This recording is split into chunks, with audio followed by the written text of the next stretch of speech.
The Dalton ranch once echoed with laughter, the sweet sound of a woman singing lullabies, the shuffle of small feet on wooden floors, but now it was a place of silence, broken only by the cry of a hungry baby. Thomas Dalton, a strong rancher known across the valley for his steady hand and generous spirit, sat alone by the fire, his broad shoulders bent under the weight of grief. His wife Mary had been the light of his life, the steady flame that guided him through long days of cattle drives and endless nights of toil. But when childbirth claimed her, that flame was snuffed out, leaving only ashes in his heart. He rocked his newborn son in his arms, the child's wail piercing the stillness of the night, and for the first time in his life, Thomas Dalton felt powerless. He had fought storms, mended fences, driven herds across dangerous rivers, but he could not soothe his child's hunger nor his own hollow despair. Milk had run dry in town, the women too burdened with their own families to spare help, and Thomas sat staring at the crib, wondering how long he could hold on before his boy slipped away. The clock ticked heavy, each moment another reminder that time was running out, when suddenly, just as the wind rattled the shutters, there came a knock at the door.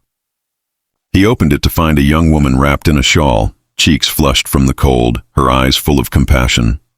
She spoke softly, saying she had heard of his plight, and she carried with her not only the strength of a willing heart, but also the gift his child desperately needed. She was a nursing mother, with milk enough to spare. In that instant, Thomas felt hope spark for the first time since Mary's passing, though his pride wrestled with his need. Her name was Clara Bell, a widow herself, though young. Her husband taken in a mining accident that left her with no child of her own to nurse, for the babe she had carried had died in her arms. Yet nature had not ceased its course, and her body still carried the burden and blessing of milk. When she heard of the rancher's plight, whispered among townswomen at the mercantile, she could not sleep knowing a child's cries went unanswered in the lonely house on the prairie. That night she saddled her horse, rode through the cold wind, and now stood in Dalton's doorway offering her gift. Thomas hesitated, torn between gratitude and shame, for he was a proud man who had never leaned on another. Yet as his infant wailed in his arms, he knew his pride was worth less than his son's life. He stepped aside, his voice husky as he bid her enter, and with trembling hands he placed his baby boy into hers. The moment the child nestled against Clara, his cries softened, his tiny body drinking in the nourishment he had been denied, and Thomas felt tears sting his eyes as relief flooded him. He sat heavily in the chair by the fire, watching in silence as Clara rocked the babe with a tenderness that seemed heaven-sent, her face calm, her touch steady. For the first time in weeks, the house no longer felt like a tomb. It felt alive again, with warmth, with care, with the quiet strength of a woman who had known grief yet chose compassion. When the child finally slept, Clara laid him gently in the crib, and Thomas, his voice breaking, said only, "Thank you." She nodded, her own eyes shining, and whispered, "No man should face sorrow alone." That night was the beginning of something neither of them had expected, a bond forged not in romance but in shared loss, in shared humanity, in the simple act of saving a child. Clara did not leave the Dalton ranch after that night, for the child's need was too great, and soon her visits became a daily rhythm, her presence a balm to both the baby and the broken man who fathered him. She tended the boy with a mother's devotion, humming soft tunes while she worked, mending clothes, tidying the kitchen, bringing life back into the rooms that had lain still since Mary's passing. Thomas found himself watching her often, the way her hands moved with confidence, the way she smiled sadly at the child as if giving him all the love she had once reserved for her own lost babe. Slowly, something within him began to shift. The weight of his grief lessened. The emptiness of the house filled with her laughter, her quiet words, her unwavering kindness. The townsfolk soon began to whisper, curious about the widow who spent her days at the Dalton ranch, some judging, others approving, but Thomas no longer cared for gossip. He cared only for the way his son thrived, plump and strong, his eyes bright with life. Clara became more than a guest, more than a helper. She became the heart of the home, though neither she nor Thomas dared to name what was growing between them. Pride and fear held them both, yet every evening when she placed the sleeping child in his arms, their hands brushed, their eyes met, and in that quiet exchange was a language deeper than words.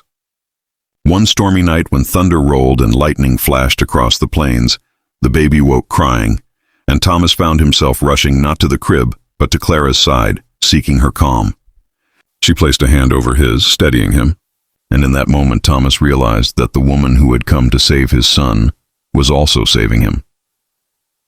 By the time spring swept across the land, the Dalton Ranch was no longer a place of sorrow but of renewal.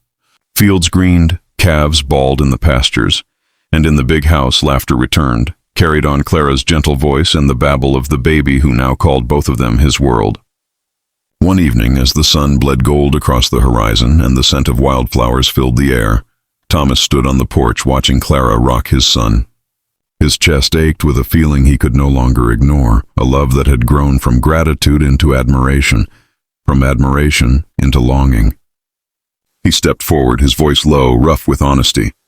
"Clara, I thought I'd lost everything when Mary passed. I thought my boy would grow up motherless and my heart would never heal. But you gave him life and you gave me hope. You filled this home again. I don't want to imagine it without you." Clara's eyes welled with tears, her lips trembling as she whispered, "I thought my gift had died with my child. But in him I found purpose again. In you I found home." That night, under the endless sky, Thomas took her hand, not as a beggar of help, but as a man offering love. And Clara, with her heart whole at last, accepted. Together they raised the boy not in grief but in joy, building a family born not of blood alone but of choice, compassion, and second chances. The story of the proud rancher who sat alone with his hungry baby until a widow knocked in the night spread across the valley, not as gossip but as a testament that sometimes love comes to us in the darkest hours, and sometimes salvation wears the face of another soul who has also known loss. If this story touched your heart, if it reminded you that even in the darkest moments, kindness can rekindle hope and that families are often built from courage and compassion, then don't let this be the last tale you hear. Subscribe to our channel for more powerful Wild West stories of love, loss, and redemption, and hit the bell icon, because the next story might be the one that lifts your spirit through the dust.